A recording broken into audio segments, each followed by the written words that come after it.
আমি অনুরোধ করব এদেরকে সাবস্ক্রাইব করবেন, এদের পাশে থাকবেন, এদেরকে আর্থিক সহযোগিতা করবেন, কেন গদি মিডিয়াকে আজকে একদল রাজনীতির লোক নিজেদের পকেটে।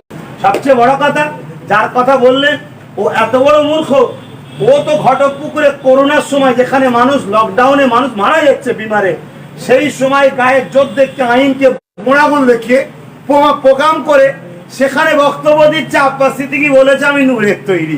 তুই রাজনীতির মাঠে এসে নূর না মাটি, তুই কি বুঝিস মূর্খ?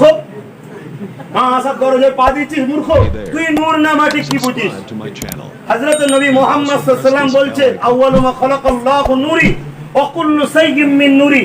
আল্লাহ সর্বপ্রথম আমার নূরকে সৃষ্টি করেছে, আমার নূর থেকে তামাম কায়নাত সৃষ্টি হয়েছে। তামাম কায়নাতের মধ্যে আমরা পড়ছি না পড়িনি?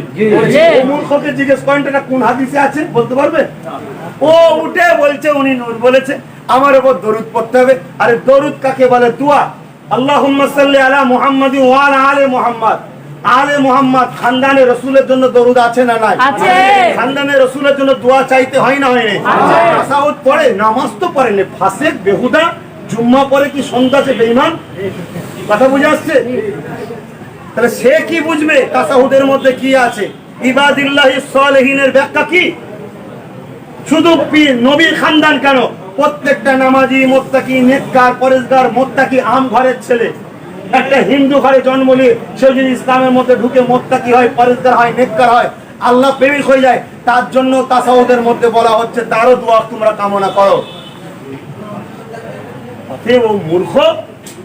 আর এই মূর্খ যদি আমাদের সমাজের নেতা হয়, মুসলমানদের আগামী দিনে আরো পতন হবে। এই জায়গায় আমার ইসলাম আমাকে দায়িত্ব দিয়েছে, আমার নবী আমাকে দায়িত্ব হুকুম করেছে, আমার দেশ আমাকে অধিকার দিয়েছে, আমি করব। হ্যাঁ, ওর কাছে এখন বোম আছে ভাই, ওর কাছে বন্দুক আছে, ও সন্ত্রাসী করে, ও দেশদ্রোহী। হ্যাঁ ঠিক আছে, ওর কাছে যা আছে থাক না। আরে আমার কাছে কিছু নেই তো কি হয়েছে? আমার কাছে দুটো হাত আল্লাহ দিয়েছে, বললো বান্দা আমার কাছে চা। আমি আল্লাহকে বলবো আল্লাহ ও বড় গুন্ডাগিরি করছে, বড় দুর্নীতি করছে, মানুষগুলোকে জ্বালাচ্ছে। আল্লাহ একটা তোমার বান্দা বিপদে পড়েছিল, দেখতে গিয়েছিলাম, সে তাকে মেরেছিল কেন? আমার সংগঠন করে বলে। আর আহলে সুন্নাত ওয়াল জামাত কার দল? আমার দল। এটা আমার দয়ার নবীর দল। ওই নবীর দলের কাজ বর্তমান আমি করছি, আপনি করছেন, সবাই করছে। এক একজন এক একটা নাম দিয়ে করছে, আমি সেই নামটাকে রেখেই করছি। কথা বুঝে আসছে?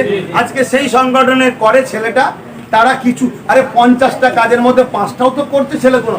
আজকে লাখ লাখ ছেলে, হাজার নয় লাখ লাখ ছেলে আমার হাত ধরে এই সংগঠনে এসে আজকে তারা নামাজ পড়ছে। ইয়ং ছেলে আজকে নামাজ পড়ছে, তারা পরিবর্তন হচ্ছে। কিন্তু এই বেঈমান গুলো এরা চায় মুসলমানদেরকে ধ্বংস করব।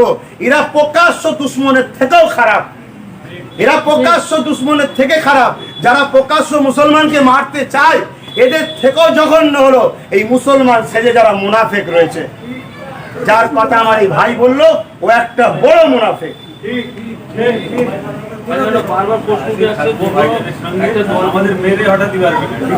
আরে মরতে তো একদিন হবে, মরতে তো একদিন হবে। তুমি যদি জীবনের ময়া করো, সাহাবা হুজুররা নিজের জীবন দিয়ে হককে জিন্দা করেছে। আমি কি বললাম?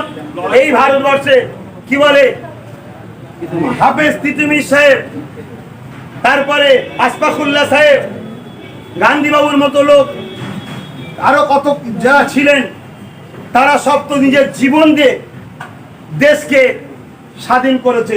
যদি তারা আজকে জীবন না দেব বলতো, তাহলে আমরা স্বাধীন দেশ পেতাম? আজ এই ন্যায়কে প্রতিষ্ঠিত করার জন্য ওদের গুলি ফুরিয়ে যাবে, বোম ফুরিয়ে যাবে, ইনশাআল্লাহ ওরা মারতে মারতে হাঁপিয়ে যাবে। আমরা আল্লাহর দ্বীনকে, সত্যকে, ন্যায়কে, দেশকে, দেশবাসীকে, কি বলে সভ্য সমাজকে জিন্দা করতে করতে, জীবন দিতে দিতে আমরা হাঁপাবো না ইনশাআল্লাহ। ঠিক আছে? অতএব এ সকল কথা বলবে, আমার কাছে কথা হচ্ছে আপনি একবার ভাবতে হবে। এতদিন তো সবাইকে দেখলাম, আর এ তো ভালো কথা বলেছে যে 44 জায়গায় আমি দেবো, ওই 44 জায়গায় তুমি দেবে না।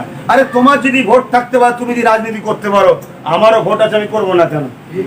যদি মনে করো তোমার ভোট নেই, তাহলে আমাকে তো পেরেশান কেন তোমরা?